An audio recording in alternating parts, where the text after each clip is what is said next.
popularity of Chinook salmon and coho salmon is at an all-time high. We have a lot of great fisheries, but that Pacific salmon fishery is very unique, as people know. And in the Great Lakes, it's as good as anywhere, if not better. Mm-hmm. So people get to enjoy it.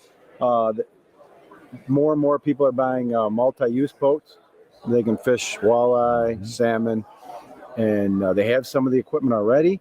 And certainly, the Fish Hawk has been a game changer, because these guys can dial in their speeds, that salmon like for each presentation. Mm-hmm. That's what I wanted to talk to you about. We've got about 18 minutes here, just to talk about some of the gear that's on your boat that you use to do your job, catch more fish for people. What are some of the favorite pieces of equipment that you have on your boat? So we covered that in the seminar. Lake Ontario, fortunately, we're not crystal clear. We have a lot of fertility in the water. We get a lot of turbidity out of the Niagara River coming from Lake Erie.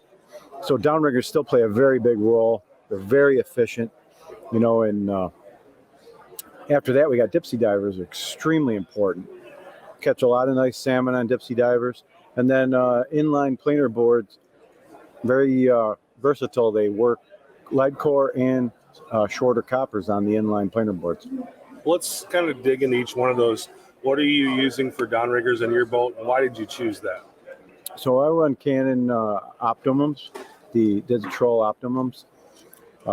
It's a long way from my first set of downriggers, which was hand crank Riviera downriggers. Mm-hmm. And in fact, there were guys in the class that remembered those. Yeah. And laughed. And one guy mentioned, if you didn't put the latch on the handle, you got a knuckle buster.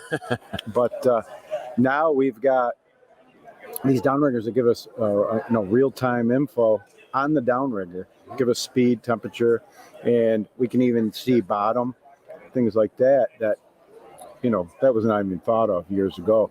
And I really enjoy the speed and the auto stop features, which for me, being a charter captain, you've been able to bring a rigger up and not worry about it, hitting the top and breaking the ball off. When you say speed, you mean the retrieve speed, the fast retrieve speed. Yeah, retrieve speed.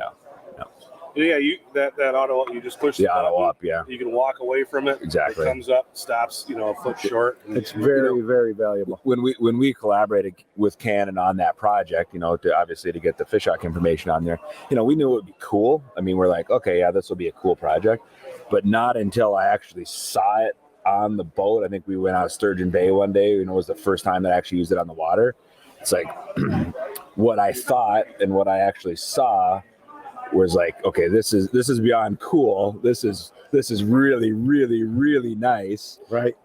And yeah, I mean, I was, and here I've been working on this for a couple of years and had kind of my own expectations. And then all of a sudden now you see this stuff on there and it's like, I'm not going to say game changer, but it's pretty darn nice. Pretty darn nice. Yeah. Yeah, it's definitely it's very nice to have. So we also had a lot of positive feedback in the class because there's so many people running these multi-species boats now. They may not have that Mac Daddy of downriggers, but they're running those TDs. Mm-hmm. So they're able to tell, which is also a Fish Hawk unit. You guys obviously know that. But they're able to tell whether divers are running or maybe their one copper rod that they have out. And not surprisingly, there were a lot of charter captains in the class too that were familiar with the equipment, but were just looking to keep learning, especially if they were from another area. Trevor, I'll let you kind of explain that. I think Vince is right. And I was telling you, I had somebody walk by the booth today that was familiar with Fish Hawk and how it worked, but wasn't familiar with some of the other products. He knew what the X4 was, what the X4D was. But talk about that TD and how salmon anglers, salmon trollers could put that to work for them. So there's really two applications for the TD for even somebody that might have an X4, X4D on the boat. I mean, there's kind of two applications where that still a really valuable piece of equipment, to add kind of their arsenal. First one is there's nothing faster. And what I mean by that is in the 5 foot mode, where it shows you the water temperature every 5 feet. You can motor out, and if you're a guy like me, right, and fishes on the weekend, and I don't know where temp is now. Fortunately, I got buddies like, I can say, hey, and they'll actually, whatever. But beyond that, if I don't know where I'm going, it is way faster to send the TD down on a rod and reel with some 2-3 ounces of weight. I usually use a 3. It's way faster to run out 100 feet of water, drop the TD down, see my water temp every 5 feet, than it is to run out, lower a downrigger, raise a downrigger. Okay, well, it's not here. I got to keep going. So that's application number 1. Application number 2 is, like Vince was saying, as far as knowing where your tackle is running. You can let that TD, you set it to what we call the by depth mode, where it only gives you the maximum depth. You have your dipsy diver out there running, and you clip that thing over the line, turn it on, let it slide down to the dipsy diver. It'll tell you exactly what the maximum, or to the nearest foot, it'll tell you the maximum depth in there. And over the course of time, just by writing down that information, let's say you're going to pull that dipsy anyways, and it's out 175 on a number 2. Before you clear that line, you're going to change lures. Maybe you're done for the day. Run the TD down, takes an extra minute, whatever. Crank it in, write the information down. Over the course of a few days of fishing, month of fishing, whatever, you end up with a lot of data. Then at that point, you can go back, make a little spreadsheet at home, and now you have a depth chart for how your tackle runs. So now the stuff on the back of the package sometimes gets you close, sometimes it's not even close. Who runs dipsy divers on 25-pound mono anymore, right? I mean, so Right. Now you've actually got data that's derived from your from the tackle on your boat. So those are kind of the 2 things that the TD does, even if you have a regular fish hawk system on the boat. So. And you were talking yesterday in a seminar, people were asking kind of when to do it. And you're like, well, you can go out and spend a whole day going through, or you can do like what you just said, which is, end of the day, you're ready to pull that rod. I don't like dropping divers or copper and reeling it back in more than anybody else does. Certainly not these guys that do it every day. So just by accumulating that data over the course of a season or a couple weeks or whatever, you just keep filling in your spreadsheet essentially, and you end up with a lot of data pretty quickly.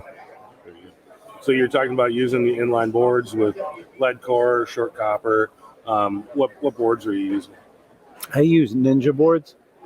They're from Dreamweaver. Mm-hmm. Very, very reliable and easy to use. There's multiple sizes depending on your application, and they've worked out really well for me. We had one thing I wanted to bring up and relevant to the X4, the X4D.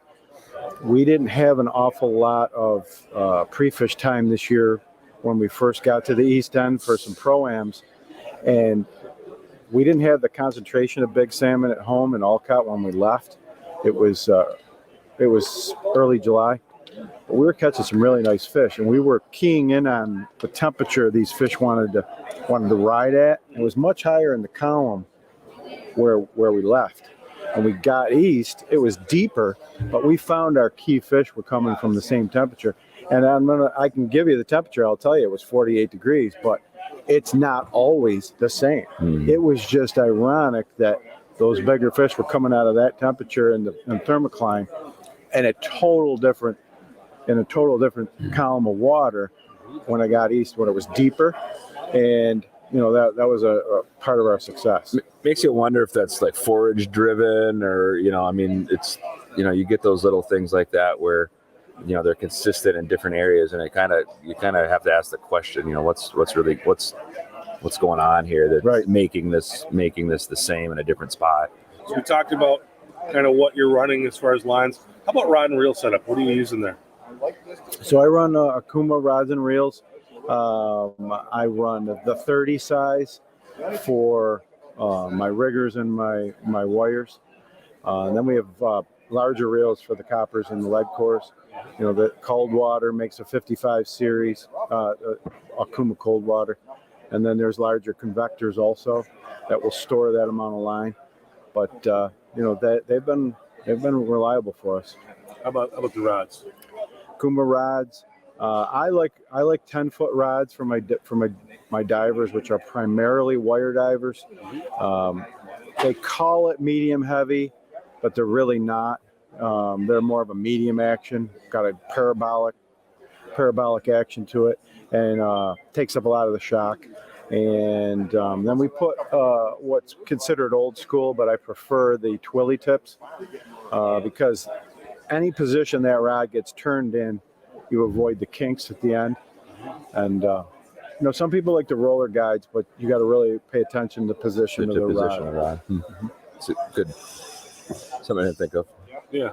So we've talked about kind of what's on the back end of the boat. How about the front end of the boat, at least at the helm? What are you running for electronics other than the fish hook? So I run Humminbird helixes and dual frequency. There's certain times for 50s, certain times for 200, but they've been good for us as well.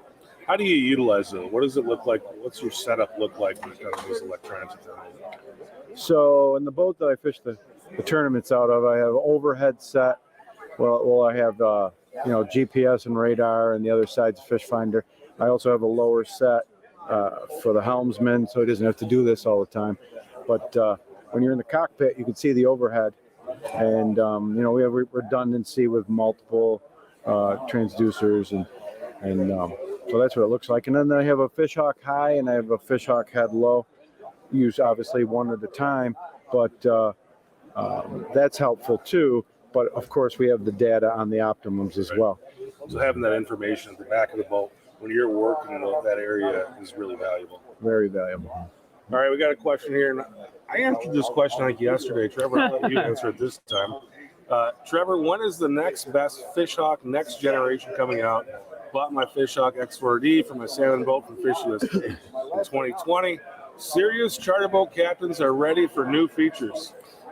The simple answer is it'll be out when it's ready, and I wish I could answer it because we can do if it's things that are within our control, then that's great. But there's just so many things out of our control, and this whole we're just a small company, but we are part of a global supply chain. And for some reason, I can't figure out why Toyota gets microchips faster than I do. If somebody knows the answer, you got any hookups over at Toyota, send them my way because there's a few pieces we need. But no, I think you said it the other day, we're always working on, what's next. And that horizon has been pushed out, over the last few years, just based on just simple availability of parts so the answer is, David, when it's ready, and I don't know when that is yet. So always working on stuff, always trying to. I mean, if you're doing that as an angler too. You're always trying to get better. I mean, you've been in this business for a long time. You've been doing this, but if you just said, "Hey, I'm just going to keep doing what I'm doing," it's not going to get you too far. I mean, obviously, you want to work on that bedrock of the things but you're always looking for new stuff. That's a really, really good term. I like that. Definitely do not want to mess with the bedrock, but you're always working to the edge. And something to keep in mind, something I drove home in the salmon school was, if these fish didn't adapt and change, there wouldn't be any left. To hundreds and hundreds of years, by not only man, but bears and overhead birds of prey. Everybody wants a bite of those things. And so they change. We have to change with them. And we have to get better, or we're going backwards. Mm-hmm. So you're a charter captain, but you do a ton of tournaments as well. Talk to us kind of about your tournament schedule and what you've got planned this year. So I think we're going to do 10 this year. We used to do more on the Canadian side.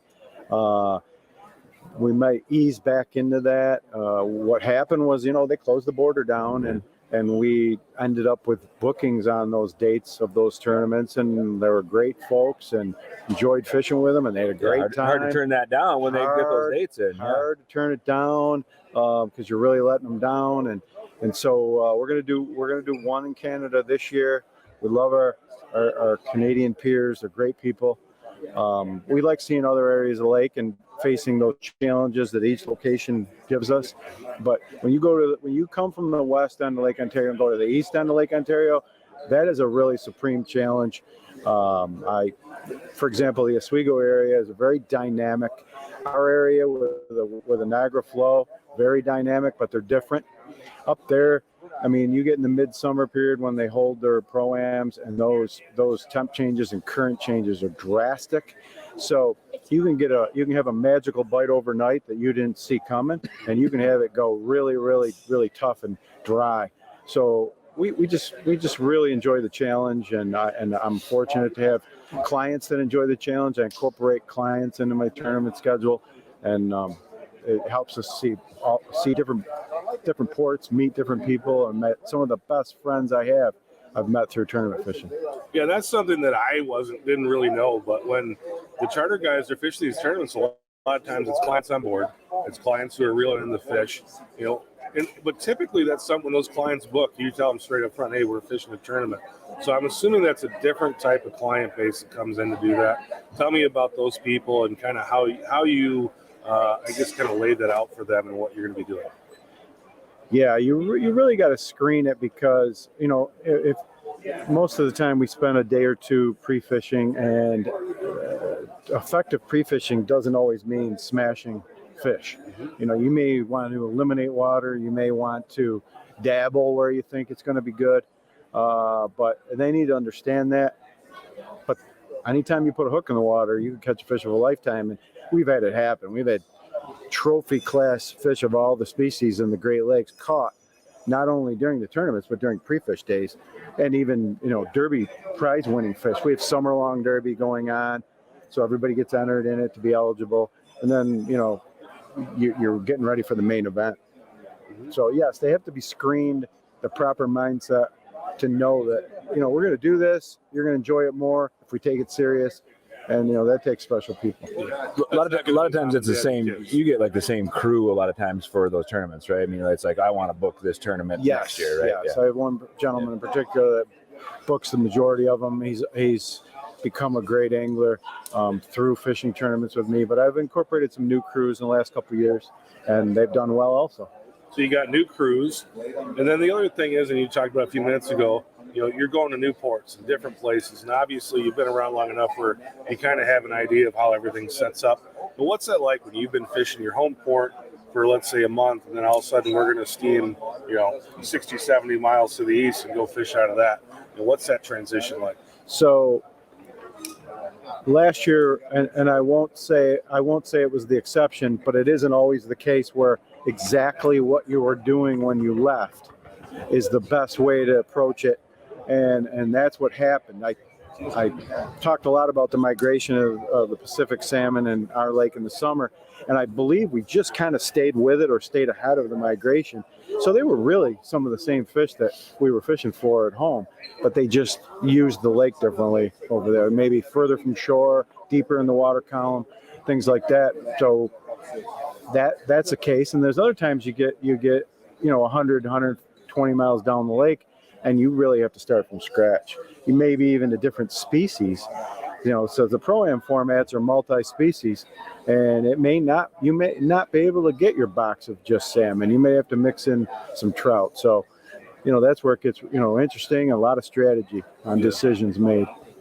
Do you enjoy that, or what do you enjoy? If I could say you can only do one, you can either take clients out as a charter captain or tournament angler, what would you choose? That's a tough one, right? Oh, I've never been asked that. That's great. As long as you could make it to the end of the year and get your bills paid and everything, it'd be hard for me to not choose tournament fishing. But I really love the change day to day of different people on the boat and things like that. So I think all in all, it would be no different than a sports team that was with each other all the time, traveling in the locker room and on the water too. And, it'd probably end up with some fisticuffs at some point. Right. Well, we're wrapping up with the events. Is there anything you wanted to talk about today that we didn't ask you? Just know that, there's no guarantees, and the popularity is the Pacific salmon, but they are an introduced species of the Great Lakes. Stay involved.